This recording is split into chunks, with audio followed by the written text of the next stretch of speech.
This has been a crazy week. Second week of September, right around here, we always get a snowstorm. And it lasts about a day, just enough to cover the peaks and see kind of a nice contrast between snow, white snow, and the green of the trees and the green of still fading summer.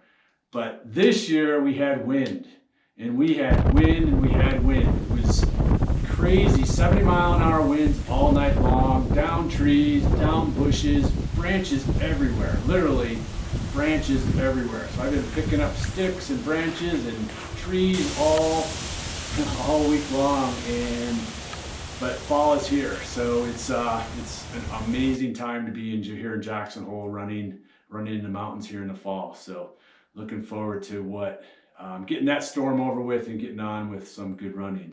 But I'm inside today doing a strength training routine, doing my normal thing here in the climbing gym, and wanted to talk about the message today. Is that I get questions all the time, especially when I go and speak to groups about, hey, the question is, should I wear orthotics or not?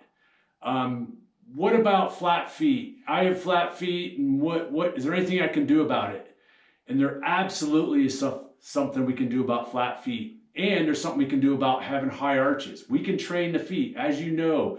That's what I'm really passionate about for runners, is that the first and foremost type of strength we should look for is training our feet, because that sets the foundation for everything we do from a running standpoint and even from a strength training standpoint. If our feet aren't strong, we can't do any other type of really weight training, strength training that might compromise our weak feet.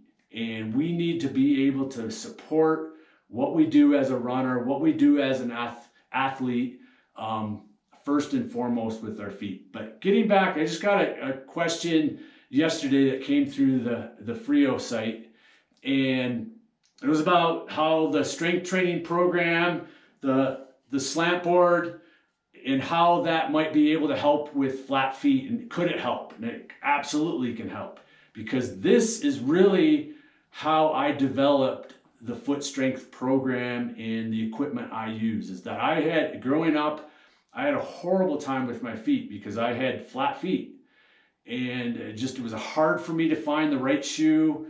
I just had a lot of blisters, but more importantly, as I became a coach and a trainer, for the last 20 years, I've trained athletes barefoot in a strength training environment.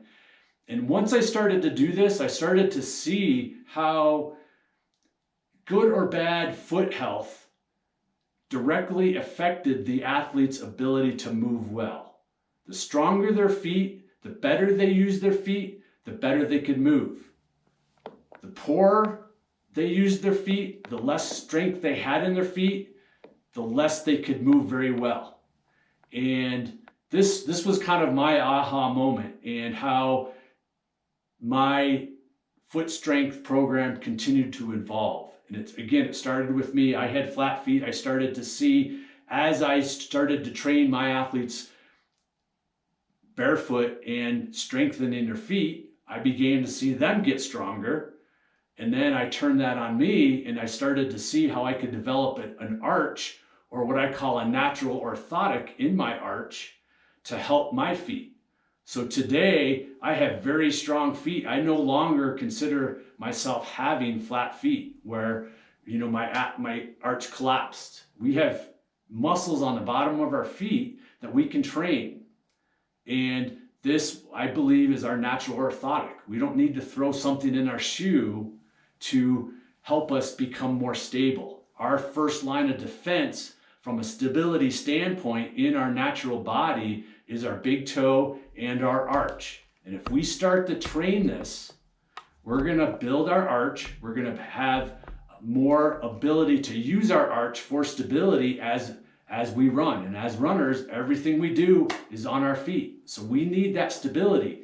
Again, it then directly dictates how well we use our calves, how stable we are with our knees, and how well we use our glutes.